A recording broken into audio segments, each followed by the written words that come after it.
Take a walk on a landscape green, avail the facilities of a luxurious club, enjoy the privilege of resort for living for a lifelong. This is not a commercial. Instead, this is an example of emotional marketing undertaken by a lot of developers to invite public money into their projects. Today, we are talking about La Tropicana, a project in the heart of Delhi, just next to the Delhi University, launched by Parsvnath Developers. The project was launched in 2007 on a land acquired by the developer from the Delhi Metro Railway Corporation, DMRC, with a promise to hand over the project to the users, to the home buyer in 2013.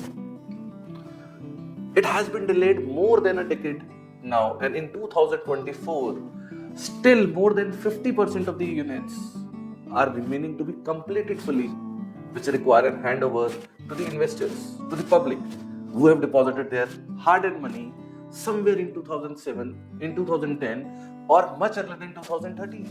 A recent order from the National Company Law Appellate Tribunal, NCLAT, wherein the four petitioner has requested to initiate corporate insolvency resolution process.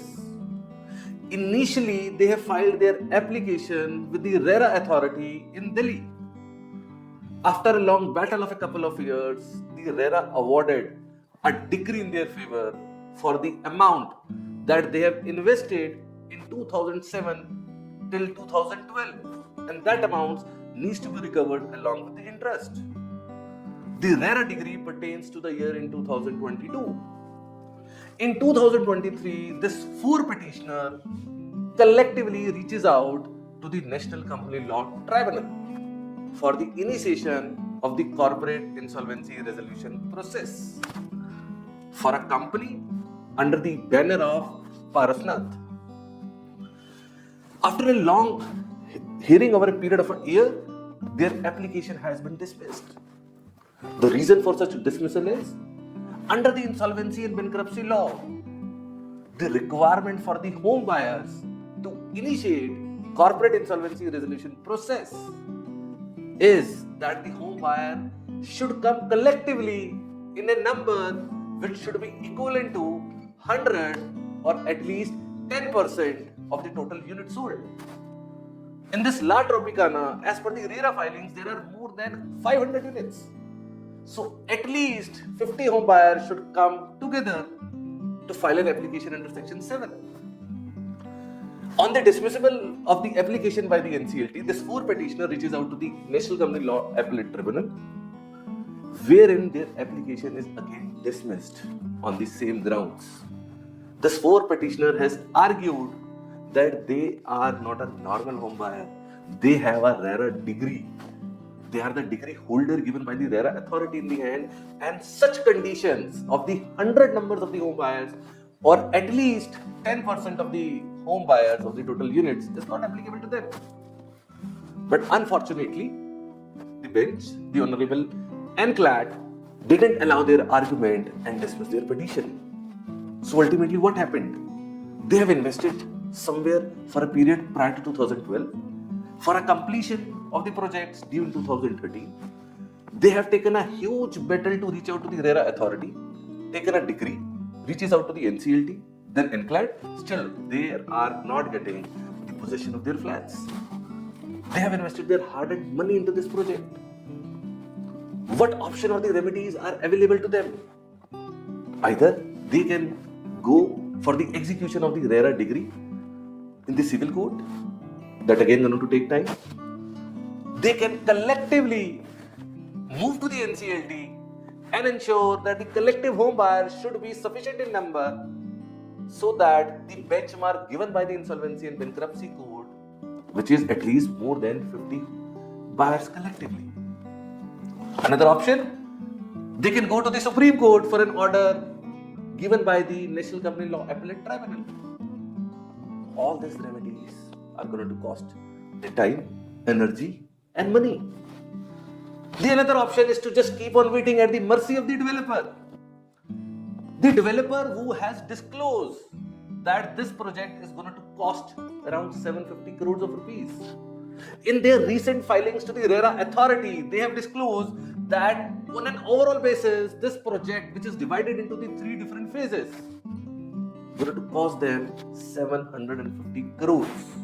And as of today, they have collected more than 1000 crores of rupees from the general public against the 500 plus units which are going to be being developed in these 3 phases.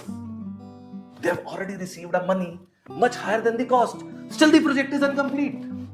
Numerous developers have this emotional marketing, specifically in the period beginning from 2000 to 2010. And most of these developers are facing bankruptcy or the insolvency these days. The challenge could be the land disputes, non-clearance of the land titles, increasing material cost, or the potential fraudulent intentions also at the cost of the general public. Undoubtedly, the resolution under the NCLT domain, under the IBC law, is a better alternative as compared to the other remedies available with the home buyers. Under the insolvency regime, the home buyers get a say through a representation in the committee of creditors. The resolution profession, the administrator appointed by the company code, report to the committee of creditors represented by these home buyers and other financial creditors. It is undeniable that such huge investments being made by the public are because of the FOMO, fear of missing out. This is an excellent project in the heart of the Delhi, next to the Delhi University. One of its kind project which is being developed in the Delhi, and these investors and the buyers end up losing their money because of this emotional marketing. Nobody cares about others' money. We need to care about our own money. Even you can find out in today's date also, there are a lot of projects being marketed. Whether people has learned from the mistakes that has been done 10 years back? I said the answer is no. Why no? Because new generation is coming in. Everybody has a different kind of the FOMO. Everybody wants to have a better returns on their investment. Everybody wants to have a silent income opportunities, a silent investment opportunities. And the way this project has been sold, we end up making a huge hard-earned money into these projects. Whether the general public is going to have a legal battle, it's very tough. That's why we always suggest to have a proper due diligence, a background check for the property, past records of the developers, and about the management also, before committing any funds, any money to such projects. I hope you like this video. Do share your comments in the section below. Thank you.